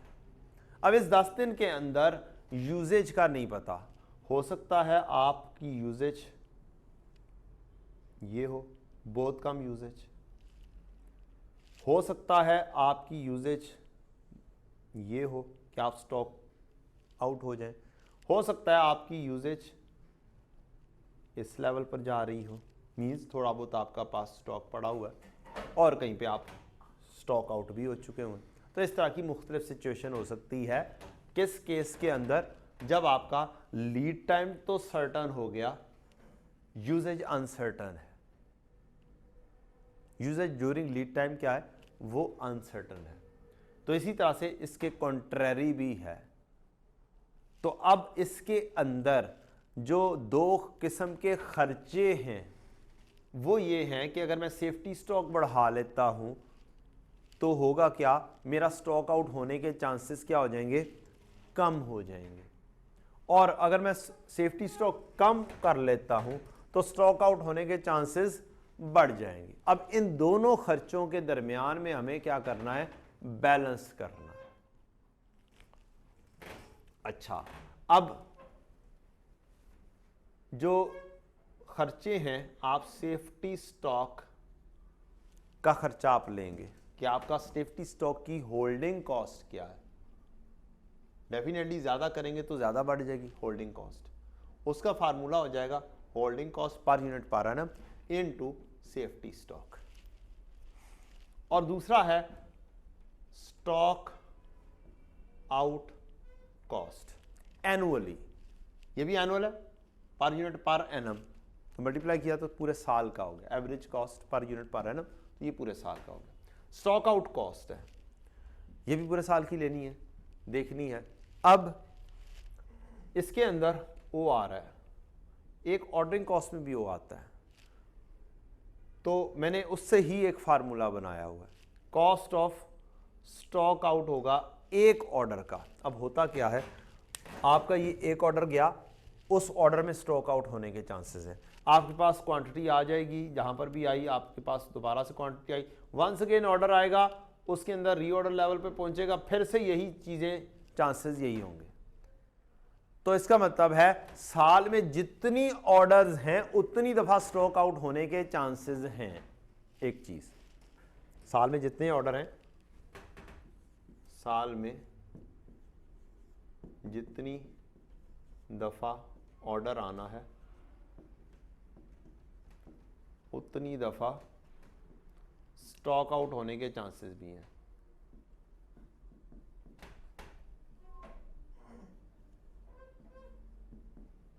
तो अब याद रखने का तरीका का, स्टॉक आउट कॉस्ट कैसे निकालेंगे। एक चीज याद होती है COD/Q, ऑर्डरिंग कॉस्ट। इसी तरह से ही अब इसका फार्मूला याद करना है, कॉस्ट ऑफ स्टॉक आउट, एक दफा स्टॉक आउट होने की कॉस्ट इनटू D/Q, वही वाली चीज आ गई, और into average stock out in one order. ये नंबर ऑफ ऑर्डर्स, एक दफा ऑर्डर होने का multiply by number of orders पूरे साल की आ जाएगी कि पूरे साल में कितना दफा नंबर ऑफ ऑर्डर्स पे कितना स्टॉक आउट हो रहा है, और एक यूनिट के ऊपर स्टॉक आउट कितना हो रहा है। तो इस तरीके से आपका ये फार्मूला बन जाएगा जो कि आपने करना है अप्लाई। मैंने एक सिचुएशन डील की है, दूसरी सिचुएशन भी इसी तरीके से ही है। अच्छा, फार्मूला दोनों में सेम रहेगा। अब क्वेश्चन पढ़ते हैं और क्वेश्चन को अप्लाई करते हैं, और क्वेश्चन को किस तरीके से पेपर पॉइंट ऑफ व्यू से करना है वो देखते हैं। बैलेंस किस में करना है, दो चीजों में, एक सेफ्टी स्टॉक की होल्डिंग कॉस्ट और दूसरी stock out cost. Khan limited import sell product AA KL faced with situation where lead time is mostly predictable 1 month। Lead time certain हो गया, but lead time usage during varies quite significantly, उसके अंदर usage बहुत ऊपर नीचे होता रहता है। Data collected from past 3 years shows that probability for lead time is as follows: number of units demanded during lead time, एक महीना है, okay, number of units demanded during lead time, other relevant इतने हैं, probability of demand during lead time इतने %, other relevant information is as follows: annual demand 8640 units, contribution margin 40 per unit. तो stock out cost क्या है, contribution फोरगोन जो आप कर रहे हैं, तो ये हमें स्टॉक आउट कॉस्ट दे दी गई। Purchase order are raised on the basis of economic order quantity model. Annual holding cost is 100 per unit, whereas average cost of placing an order is 6750. On average 6750 लगते हैं एक order को place करने में. Determine at which of the following reorder level KL profit would be maximized. 1000 units, 450 units रखें या expected demand during lead time. तो अब 3 तरह की चीजें दे दी गई. तो आपने क्या करना है, अपने पेज के ऊपर 3 कॉलम बना लेने हैं. 3 कॉलम आपने बना दिए और अब आपको बता दिया गया है एक चीज. नंबर 1, री ऑर्डर लेवल 1000 रखूं, री ऑर्डर लेवल 450 रखूं और तीसरा री ऑर्डर लेवल एक एवरेज रखी जाएगी, क्योंकि उसने कहा expected demand means average demand during lead time. अच्छा, ये आपने स्टेप किया. उसके बाद आपको पता चल गया यार प्रोबेबिलिटीज हैं, इसके अंदर 2 ही काम करने हैं. आप कहेंगे holding cost of safety stock. एक काम, फार्मूला लिखेंगे holding cost per unit per annum into safety stock. एक काम किया. आपने दूसरा काम करना है कॉस्ट ऑफ स्टॉक आउट. इसका फार्मूला लिखना है कॉस्ट ऑफ स्टॉक आउट, एक ऑर्डर में स्टॉक आउट होने के chance, into D/Q into average stock out in one order. कैसे कैसे आनी है अभी हम सारी बातें करेंगे. Cost of stock out, average stock in one order, ये आपका फार्मूला बन गया. अब क्वेश्चन के अंदर से चीजों को जो सी अवेलेबल है वो पुट इन करना शुरू कर दें. कोई मसला नहीं है, ये भी कैलकुलेट नहीं किया, नो प्रॉब्लम एट ऑल. या ये जल्दी जल्दी कैलकुलेट कर दें. एवरेज कैसे आएगी, 1000 ज़रब 30%, 660 ज़रब 50%, 450 ज़रब 20%. ये आपकी क्या है, एवरेज है. ये चाहे आपका लीड टाइम दिया हो या ना दिया हो, आप इस तरीके से कर सकते हैं. समटाइम्स क्या होता है, आपको फर्ज करते हैं लीड टाइम 1 महीना दिया हुआ है, ठीक, या 4 वीक्स दिया हुआ है, ऐसे कर देते हैं 4 वीक्स है लीड टाइम. इसका दूसरी तरह से इंफॉर्मेशन कैसे दी जा सकती थी, 4 वीक्स का लीड टाइम, आपको ये कहा, और यहां पर इंफॉर्मेशन देता number of units needed in 1 week. Number of units in 1 week दिया होता, मींस 250, इसको 4 से डिवाइड करके दिया होता, इसको 4 से डिवाइड करके दिया होता, तो ये पॉसिबिलिटी था. या मजीद आसानी कर दूं, 1 मंथ जरूर रख देता हूं, तो मैं क्या देता हूं, number of units needed in 15 days time 500 units, 330 units, 225 units. अब मैंने खुद कैलकुलेट कर लेना था कि लीड टाइम के अंदर कितनी चाहिए डिमांड. तो फिर मैंने 1 मंथ लीड टाइम था और 15 डेज यूजेज, फिर मैंने कैलकुलेट कर लेनी थी 15 डेज यूजेज इनटू 2 करके.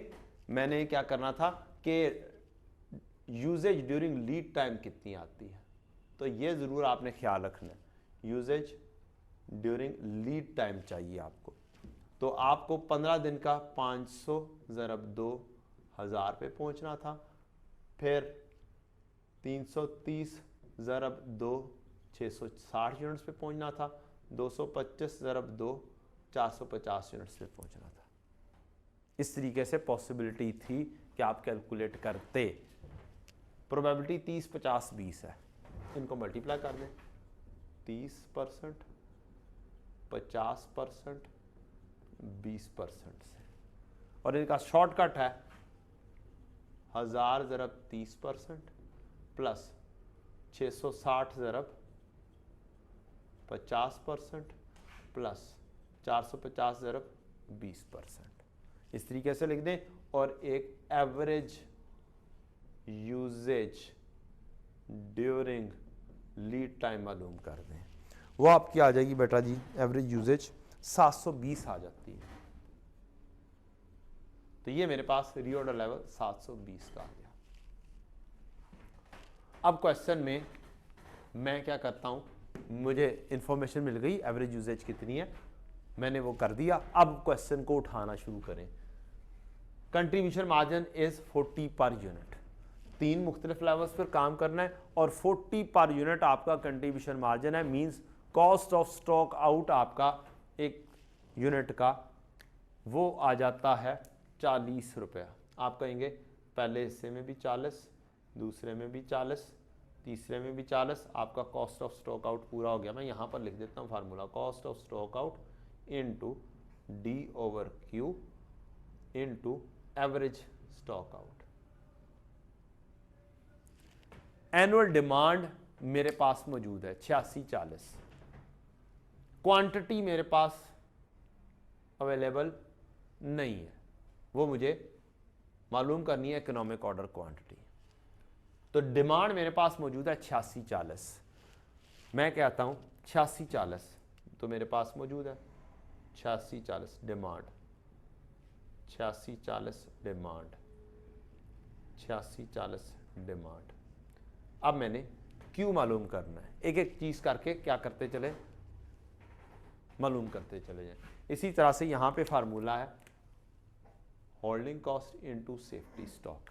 जो सी चीज मेरे पास रेडीली अवेलेबल है वो चीजें मैं क्या कर रहा हूं, पुट इन करता चला जाऊं। Holding cost per unit per annum कितनी आ रही है, holding cost per unit per annum यहां पे कहीं पे थी, कंट्रीब्यूशन एनुअल डिमांड परचेज ये आ गई, holding cost per unit per annum 100 रुपया। एनुअल बता रहा है, एनुअल है पर एनम है, तो 100 रुपया तीनों लेवल पर आना है। मैंने वर्किंग में तीनों लेवल पर लिख दिया। इस तरतीब से ही वर्किंग करेंगे, जिस तरतीब में ये आ रहा है इसी तरतीब में यहां पर आएगा।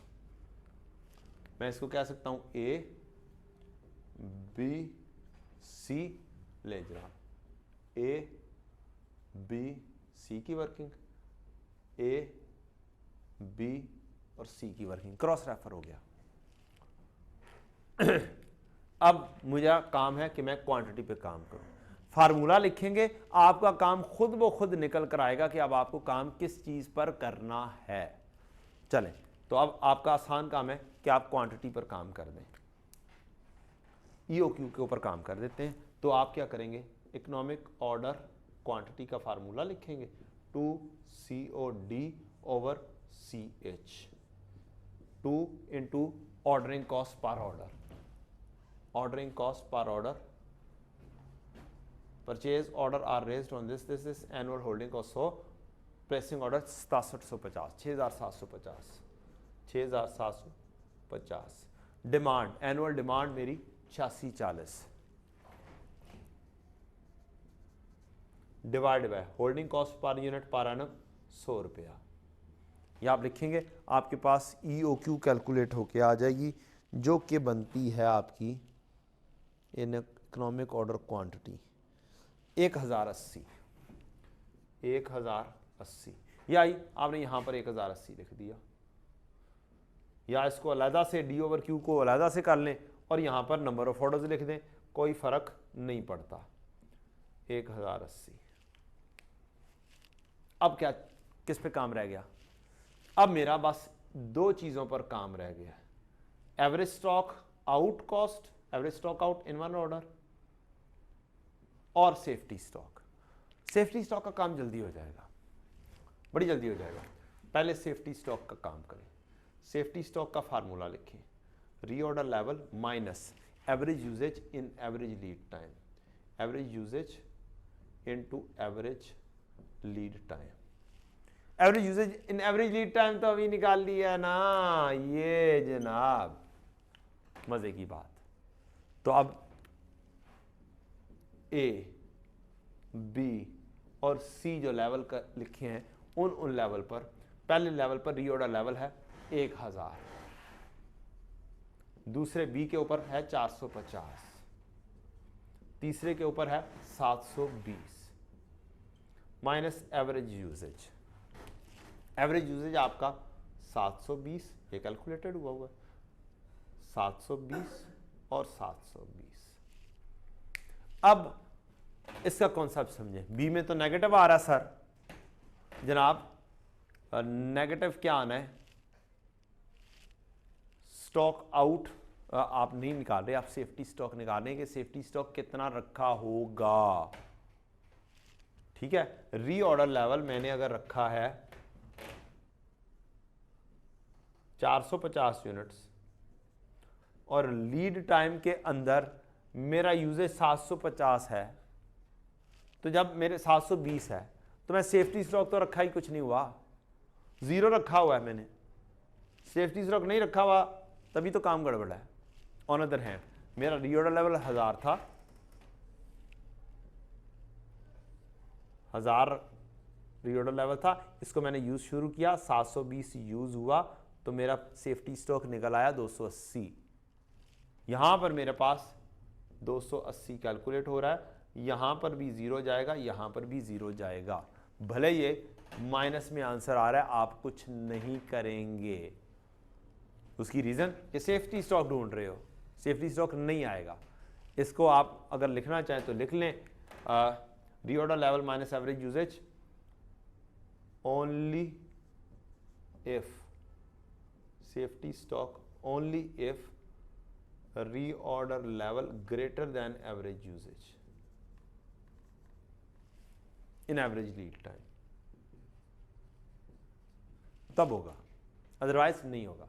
तो यहां पर है, बाकी जगहों पर नहीं है। तो इसका मतलब 280 ए के लेवल पर है, बाकी जगहों पर जीरो, और फिर खर्चा मेरा यहां पर होल्ड सेफ्टी स्टॉक का 28,000 आ गया। ये वाली चीजें तैयार, holding cost of safety stock ready, इतनी जल्दी रेडी हो गया। अब अगला स्टेप है, अगर आप फॉर्मेट्स के ऊपर काम करेंगे, तरतीब से काम करेंगे, क्वेश्चन हो जाएगा। अगर आप तरतीब से नहीं काम करेंगे, क्वेश्चन लंबा खिंच जाएगा। हम लोग शुरू कर देते हैं डायरेक्ट मुश्किल वर्किंग, और फिर उसको समेटने में जरा सी मुश्किल होती है। तो हम करें आसान वर्किंग, जिसको समेटने में क्या हो, आसानी हो। अब आना है हमारा स्टॉक आउट की कहानी। स्टॉक आउट की कहानी बड़ी आसान सी है कि स्टॉक आउट कब होगा। उसका कॉन्सेप्ट भी समझ लेते हैं, लेकिन पहले एक फॉर्मेट बनाएंगे हम, उस फॉर्मेट के ऊपर काम किया करेंगे। आप पहली चीज लिखेंगे यूजेज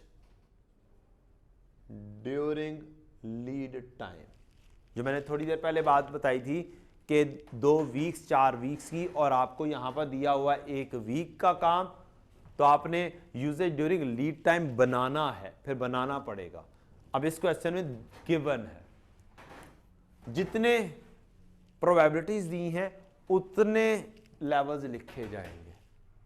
जैसे हमने यहां पर काम किया कि ये चीज जो हमने बनाई थी, यस, ये बनाना पड़ेगा। अगर आपको इस तरीके से यूजेज दिया हुआ है कि 15 दिन का यूजेज इतना है और लीड टाइम आपका 2 वीक्स है, तो आप यूजेज बनाएंगे।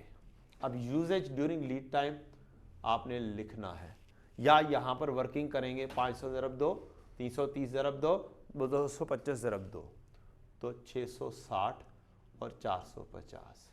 ये आ गया आपका यूजेज ड्यूरिंग लीड टाइम। थोड़ा सा मैं यहाँ पे फार्मूला बनाने के लिए ABCD भी लिख दूंगा, तो यहाँ पर लिख देते हैं 1660 था, यस 450 था। अब 3 लेवल बताए हुए। अगला का आएगा हेडिंग रीऑर्डर लेवल की। रीऑर्डर लेवल मेरा पहला है 1000, जो कि A के अंदर आ रहा था। इन सब में A वाला 1000 लिख दें। अब जरा कॉन्सेप्ट समझ लें। मेरा रीऑर्डर लेवल था 1000, यहां पे मैंने रीऑर्डर कर दिया। अब अगर यूजेज मेरा इस में लीड टाइम में 1000 ही होता है तो मेरा कोई स्टॉक आउट नहीं होगा। लेकिन अगर मेरा यूजेज इस लीड टाइम में 660 तक होता है तो भी नहीं होगा। अगर मेरा यूजेज इस लीड टाइम में 450 तक यूज होता है तो भी नहीं होगा। तो इसका मतलब मेरा स्टॉक आउट हो ही नहीं रहा। इसके लिए फार्मूला आप बना लेंगे,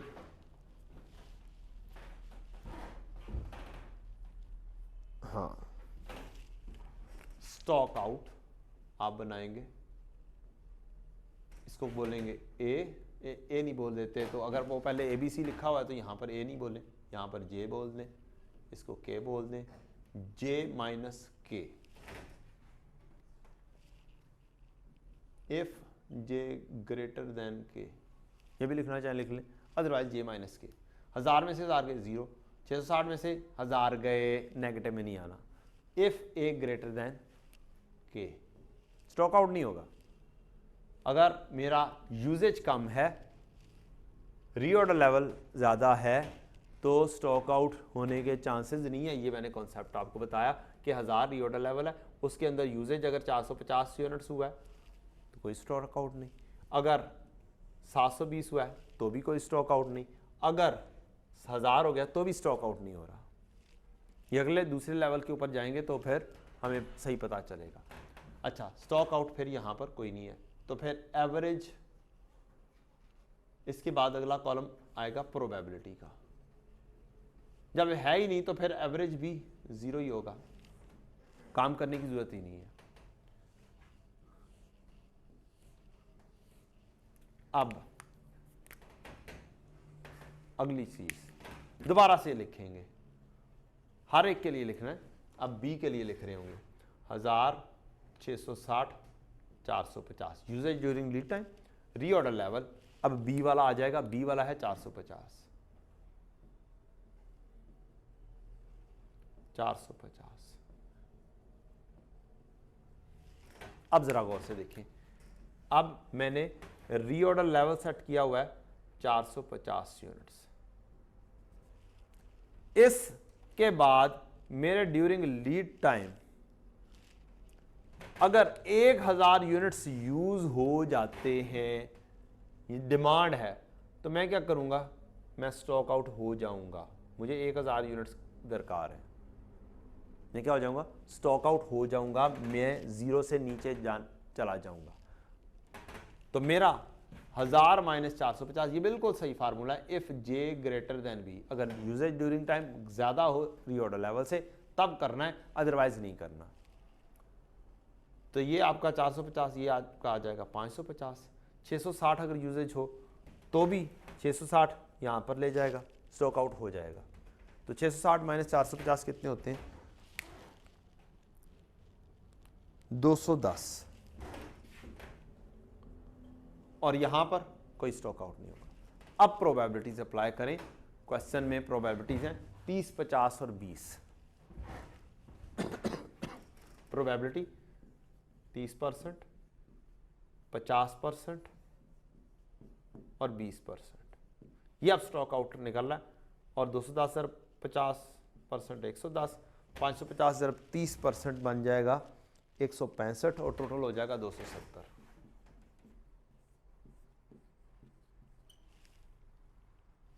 फिर तीसरे लेवल के लिए भी काम करें, दोबारा से लिखें 1000, 660, 450, एक फॉर्मेट है, सब जगह पे काम आ जाएगा।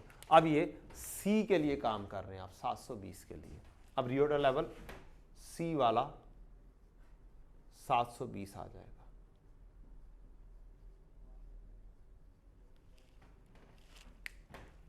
ए जे माइनस के if J greater than B, 1000 में से 720, अगर 720 का लेवल सेट किया था, चलिए यहां पे तो बात आते हैं, यहां पे 720 का लेवल सेट किया था रीऑर्डर लेवल,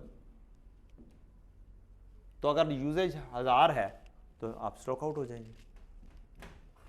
1000 में से 720 गए, 280 का स्टॉक आउट। 660 स्टॉक आउट नहीं होगा, 720 पड़ा हुआ है यानी कि स्टॉक बच जाएगा। 280 की प्रोबेबिलिटी 30% और इसकी वैल्यू बन जाएगी बच्चों 84। तो टोटल हो जाएगा आपका 84। अब ये आपके पास एवरेज स्टॉक आउट आ चुका हुआ है। आपने पहले वाले में 0 लिख दिया, दूसरे वाले में 270 लिख दिया